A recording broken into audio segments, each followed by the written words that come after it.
भारत की पहली mid gate पनडुब्बी तैयार है। इससे भारतीय नौसेना की ताकत में कई गुना इजाफा होने की उम्मीद है। लंबे वक्त से नौसेना ऐसी पनडुब्बी चाहती थी, अब उसकी डिमांड पूरी होने जा रही है। ये पनडुब्बी कम वक्त में अंडर वाटर मिशन को पूरा करने में सक्षम है, इसलिए इसके जरिए मिलिट्री या खुफिया ऑपरेशन को अंजाम दिया जा सकेगा।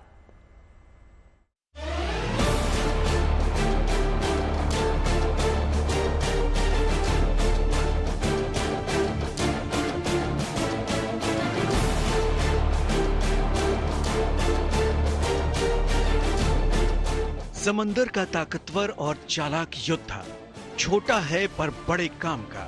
हर देश की नौसेना इसे पाना चाहती है, क्योंकि ये पलक झपकते ही दुश्मन का कर देता है काम तमाम।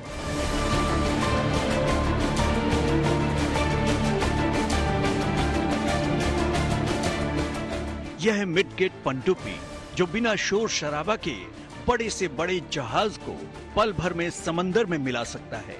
ऐसी ही एक सबमरीन भारतीय नौसेना को मिलने वाली है। इसका डिजाइन और निर्माण मझगांव डॉक शिपयार्ड ने किया है और नाम है एरोवाना। इस पनडुब्बी को प्रूफ ऑफ कॉन्सेप्ट के तौर पर विकसित किया गया है, ताकि दुनिया को यह पता चल सके कि भारत ऐसी पनडुब्बी खुद बना सकता है।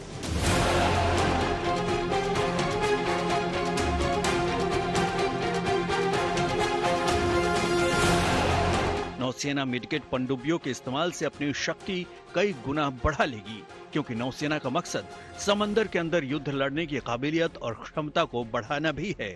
ये अंडर वाटर वॉरफेयर टेक्नोलॉजी का पुख्ता प्रमाण है।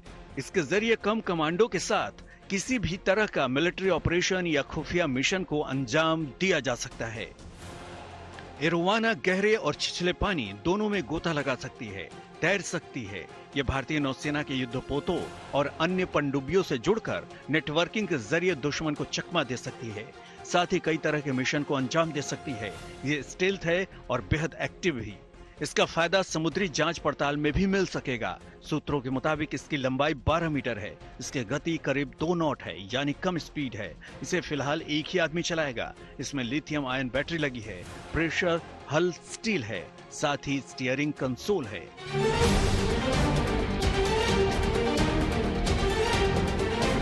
भारतीय नौसेना इस कोशिश में है कि उसे 2 मिडगेट पनडुब्बियां मिलें। इसके लिए 2000 करोड़ रुपए खर्च किए जाने की खबर है। इनका इस्तेमाल मार्कोस कमांडो भी कर सकेंगे।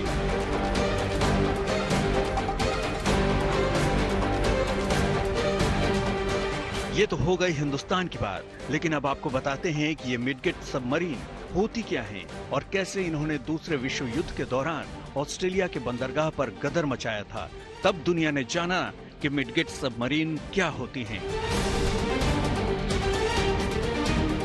मिडगेट सबमरीन आमतौर पर 150 टन से कम की होती हैं। इसमें 1, 2 या कभी कभी 6 या 9 लोग बैठकर किसी सैन्य मिशन को अंजाम दे सकते हैं। ये छोटी पनडुब्बी होती है। इसमें लंबे समय तक रहने की व्यवस्था नहीं होती, यानी कमांडो इसमें बैठकर जाएं और मिशन पूरा करके वापस आ जाएं। आमतौर पर इनका इस्तेमाल कोवर्ट ऑपरेशन के लिए होता है। ये किसी भी बंदरगाह पर पेनिट्रेशन के काम आती है। कम समय में मिशन को तेजी से पूरा करने में इनका इस्तेमाल किया जा सकता है। इसलिए ऐसी छोटी पनडुब्बियों का इस्तेमाल किया जाता है ताकि दुश्मन को इनके आने का पता ही न चल सके। आमतौर पर मिडगेट पनडुब्बियों में टॉर्पीडो और समुद्री बारूदी सुरंगें हथियार के तौर पर होती हैं।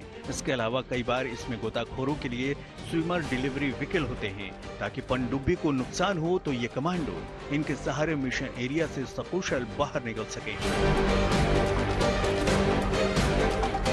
मिडगेट पनडुब्बियों का इस्तेमाल सिर्फ मिलिट्री ही नहीं करती, बल्कि इनका इस्तेमाल व्यावसायिक भी होता है। जैसे अंडर वाटर मेंटेनेंस, खोजबीन, आर्कियोलॉजी, साइंटिफिक रिसर्च में इनका इस्तेमाल होता है। अब तो इनका इस्तेमाल समंदर के अंदर पर्यटन के लिए भी किया जा रहा है। Bureau report, good news today.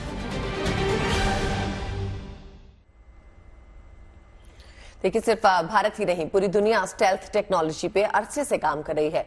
Ukraine की एक कंपनी ने दावा किया है कि उसने दुनिया का पहला स्टेल्थ सबमरीन बना लिया है। इसका नाम है क्रोनोस।